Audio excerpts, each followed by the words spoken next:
Welcome to Money Management. This week, questions have been raised about share trading by some of Dixon Advisory's directors, and AXA defends its investment research process. But first, here's your news roundup, brought to you by Securitor. As many as 30% of advisors could exit the industry in the coming 2 to 3 years, according to BT Head of Dealer Group's Neil Younger. Younger said it was realistic to expect advisor losses mirroring those seen with the introduction of FSRA in 2004. But Securitor is hoping to reverse that trend by growing its advisor ranks from around 470 to 600 advisors in the next 3 years. While the continued evolution of the industry represents a challenge for some, younger advisors have indicated they see the increased use of technology, rising education requirements and other regulatory shifts as positive. Listed agribusiness MIS provider Forest Enterprises Australia entered voluntary administration last week. The apparent demise of FEA will cause headaches for a number of financial planning dealer groups, including one of its strongest supporters, Professional Investment Services. Meanwhile, Elders Forestry has created a forestry protection fund it will draw on to maintain forestry investments in the event Elders suffers financial hardship. And the Financial Planning Association's hunt for a new chief executive appears to be nearing the final stages. FPA Chair Julie Berry indicated the association now has a final shortlist of 2 candidates for the role, which has been vacant since Easter following Joanne Block's departure. Meanwhile, potential merger discussions between the FPA and the AFA appear to have stalled. Investment Trends released its planning software report, with Xplan taking out top honours and Coin Office retaining its top position for modelling and SOA functionality.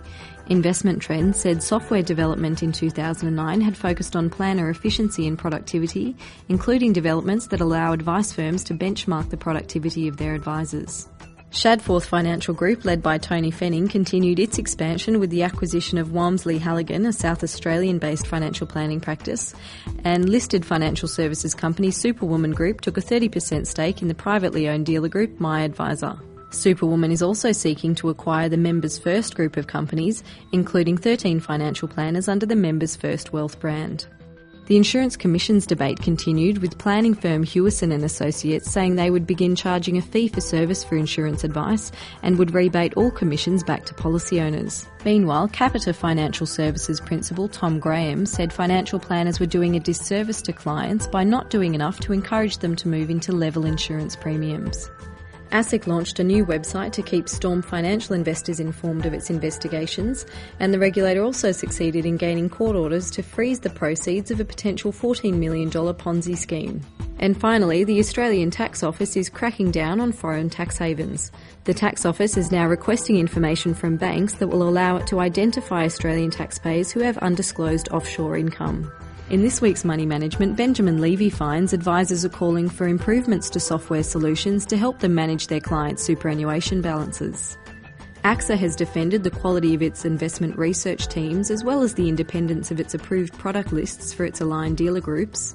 And in our top story, share trading by some of the directors and management of high-profile planning firm Dixon Advisory appears to have caught the attention of the corporate regulator. For all the details on those stories, see tomorrow's edition of Money Management. Thank you for joining us, and I'll see you again next week.